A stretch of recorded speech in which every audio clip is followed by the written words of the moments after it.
नमस्कार, मैं doctor Shilpa Yadav, assistant professor botany, government Dungar college, Bikaner. आज हम ब्रायोफाइट के एक जेनरा यानी वंश एंथोसिरोस के बारे में अध्ययन करेंगे। इससे पहले के वीडियो लेक्चर के माध्यम से हम इसके क्लासिफिकेशन यानी वर्गीकरण का डिटेल में अध्ययन कर चुके हैं। सबसे पहले हम इसकी एक्सटर्नल मॉर्फोलॉजी या बाह्य संरचना के बारे में पढ़ते हैं। एंथोसिरोस की जो मेन प्लांट बॉडी होती है वो गैमेटोफिटिक होती है। मुख्य पादप शरीर युग्मोभिद होता है और ये जो युग्मोभिद होता है वह गहरे हरे रंग का पृष्ठाधार में श्यान होता है।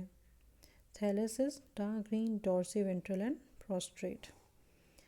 ये जो सुकाय होता है ये सब आर्टिकुलेट और लोब्ड होता है, उपवृत्ताकार व पालित होता है। जैसा कि हम इस डायग्राम से देख सकते हैं, जो थैलस है इस पे आपको ये जो लंबे लंबे सींग नुमा आकृतियाँ दिखाई दे रही हैं, ये इसके स्पोरोफाइट या बीजाणुभिद हैं और इन्हीं आकृतियों के कारण इस क्लास एंथोसिरोटॉप्सीडा के मेंबर्स को हम हॉर्न वर्ड्स भी कहते हैं। थैलस जो है वो एंथोसिरोस हिमालयेंसिस में बाइलोब्ड होता है, जैसे कि इस चित्र के माध्यम से आप देख सकते हैं। पालित है ये और या फिर पिन्नेटली डिवाइडेड भी हो सकता है, जैसा कि एंथोसिरोस हेलाई में देखने को मिलता है। आगे चलते हैं। जो सुकाय होता है वह ज़्यादातर बीच से थिक होता है, मिडिल में थिक होता है वो, परंतु उसमें कोई भी वेल डिफाइंड मिडरिप मौजूद नहीं होती। सुस्पष्ट मध्यशिरा का यहाँ पर अभाव देखने को मिलता है। जो वेंट्रल सरफेस है, अभ्यक्ष सतह है, उस पर यूनिसेल्यूलर स्मूथ वॉल राइजोइड्स मौजूद होते हैं मीडियन लाइन के अलोंग। देखिए बीच में, देखिए आपको रेशोनुमा संरचनाएं दिखाई दे रही हैं। ये राइजोइड या मूलाभास हैं इसके, और ये मूलाभास एक कोशिकीय वह चिकनी भित्ति युक्त होते हैं। इस वंश में गुलिकीय मूलाभासों का अभाव होता है और स्केल्स भी मौजूद नहीं होती। ट्यूबरकुलेट राइजोइड्स और स्केल्स एब्सेंट होती हैं। अभ्यक्ष जो सतह होती है वेंट्रल सरफेस पर इसके अतिरिक्त छोटे गोलाकार नील हरित क्षेत्र दिखाई देते हैं। Round small round blue green areas दिखाई देते हैं और ये जो एरियाज होते हैं इनमें नोस्टॉक मौजूद होता है। जो परिपक्व थैलस होता है उसमें सितंबर से अक्टूबर माह के मध्य बीजाणुभिद का विकास होता है। सितंबर से अक्टूबर में स्पोरोफाइट डेवलप होता है थैलस में। अब इसकी इंटरनल स्ट्रक्चर या आंतरिक संरचना की बात करें तो सबसे पहला पॉइंट ये है कि यहाँ पर कोई सेल्यूलर डिफ्रेंशिएशन देखने को नहीं मिलता, या जो बात हमने इस क्लास के कैरेक्टर्स में की थी कि होमोजीनस होता है इंटरनल ऑर्गेनाइजेशन। थैलस जो है वो फोटोसिंथेटिक और स्टोरेज रीजन में डिवाइडेड नहीं होता।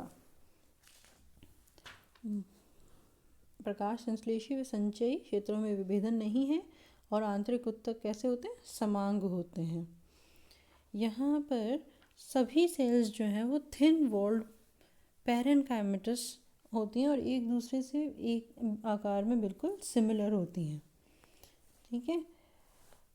अब इसमें जो थिन वॉल पैरेनकाइमेटस मतलब पतली भित्ति युक्त होती हैं और कोई भी कोशिकीय विभेदन यहाँ पर नहीं है, सेल्यूलर डिफ्रेंशिएशन यहाँ पर मौजूद नहीं है।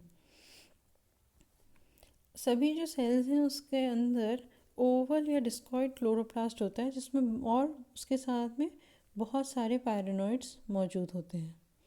यहाँ पर पायरेनॉइड्स मौजूद होना ये भी इसके क्लास का एक विशेष लक्षण है। पायरेनॉइड्स वो प्रोटीन से बनी हुई बॉडीज़ होती हैं जिनके अंदर स्टार्च स्टोर होता है, तो ये यहाँ पर मौजूद होता है। सभी सेल्स के अंदर बहुत सारे पायरेनॉइड्स होंगे और एक सिंगल क्लोरोप्लास्ट मौजूद होगा। अब एपिडर्मल जो सेल्स हैं वो कंपैरेटिवली स्मॉल होती हैं। जो बाह्यदर्शी कोशिकाएं हैं वो थोड़ी सी छोटी होंगी बाकी सभी कोशिकाओं से। यहाँ पर जो एपिडर्मिस है वो कंटिन्यूस और डिस्टिंक्ट होती है। भाई ऐसा क्यों होता है? क्योंकि जो हमने दो मेंबर्स पहले पढ़े हैं, रिक्शा और मार्केंशिया, जो हेपेटिकोप्सिडा के मेंबर्स हैं, वहाँ पर वहाँ पर जो एयर पोर्स होते हैं उनकी मौजूदगी होती है। यहाँ पर जो थैलस है इसमें कोई भी इंटरनल स्ट्रक्चर में विभेद तो है नहीं। आंतरिक संरचना जो है वो अत्यंत सरल है यहाँ पर, और आंतरिक ऊतक है उसमें कोई कोशिकीय विभेदन भी नहीं है। तो ऐसी अवस्था में जो अपाक सतह है उसके अंदर किसी भी प्रकार का जो पोर्स मौजूद नहीं है। इस वजह से ये कैसी है, कंटिन्यूस और डिस्टिंक्ट होती है। तो भाई अपर एपिडर्मिस में कुछ नहीं, लोअर एपिडर्मिस के अंदर कुछ स्लाइम पोर्स देखने को मिलते हैं। स्लाइम पोर्स का अर्थ क्या है?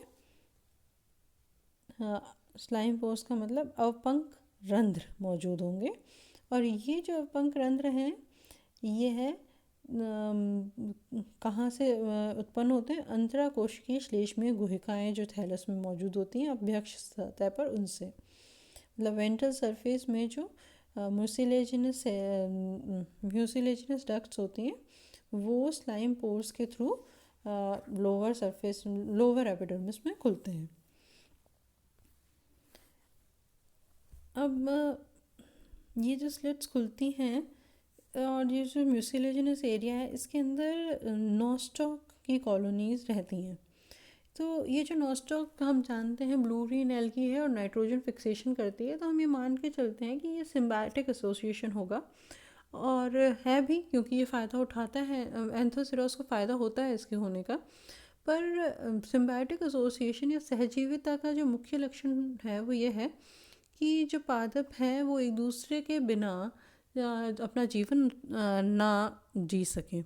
पर यहाँ पर ऐसा नहीं है। अगर नॉस्टॉक मौजूद नहीं है तो भी एंथोसिरोस की ग्रोथ पर कोई फ़र्क नहीं पड़ता। तो ऐसे में हम इसको सिम्बायोटिक एसोसिएशन ना कह के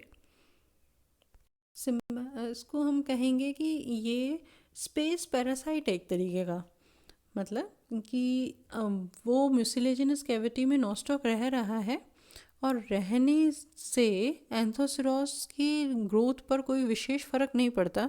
वो मौजूद नहीं होगा तो भी एंथोसिरोस आराम से ग्रो कर पा रहा है, अगर वो मौजूद है तो वेल एंड गुड, एंथोसिरोस को इससे कोई फ़र्क नहीं पड़ रहा।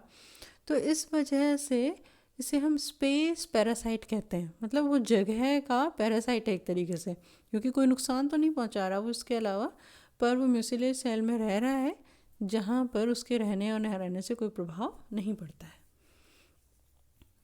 तो अब ये स्लाइम पोर्स कैसे बनते हैं? ये स्लाइम पोर्स जो हैं वो दो एडजेसेंट सेल्स, जो आसपास की सेल्स हैं, उनका जो एपिडर्मिस है वो एक दूसरे से दूर हो जाता है, सेपरेट होता है, और उससे ये स्लाइम पोर्स बनते हैं।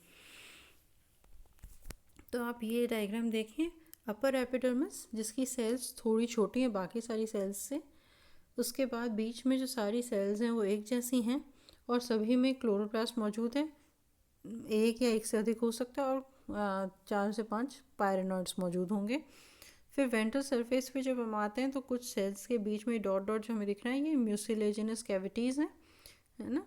और ये जो म्यूसिलेजिनस कैविटीज़ हैं जो नीचे लोअर एपिडर्मिस में खुल रही हैं स्लाइम पोर्स पे, हमने बात की थी कि डिस्टिंक्ट मिडरिब यहाँ पर मौजूद नहीं है, सुस्पष्ट मध्य शिरा यहाँ मौजूद नहीं है, लेकिन फिर भी जो बीच वाला एरिया है, मिडल जो इसका है वो थोड़ा थिक होता है, और इसके इसी थिक मीडियन लाइन पे वेंट्रल सरफेस में स्मूथ वॉल्ड राइजोइड्स मौजूद होते हैं, चिकनी भित्ति युक्त मूलाभास मौजूद होते हैं।